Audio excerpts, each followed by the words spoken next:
Orang bilang merdeka itu mimpi.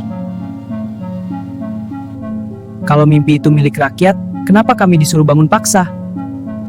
Rudi, kau masih bicara soal itu? Dunia sudah berubah. Justru karena dunia berubah, yang kita dapat cuma janji, Rudi.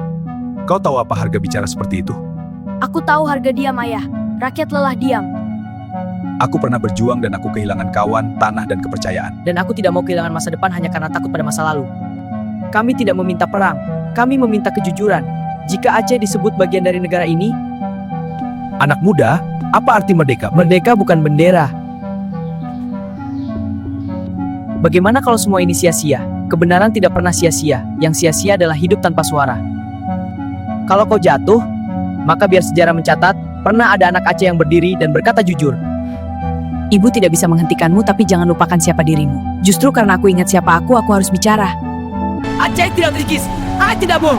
Yang miskin dan merdeka itu salah. Maka kenapa rasa ingin bebas tidak pernah mati? Kemerdekaan mungkin belum datang, tapi selama ada yang berani bicara, Aceh belum kalah.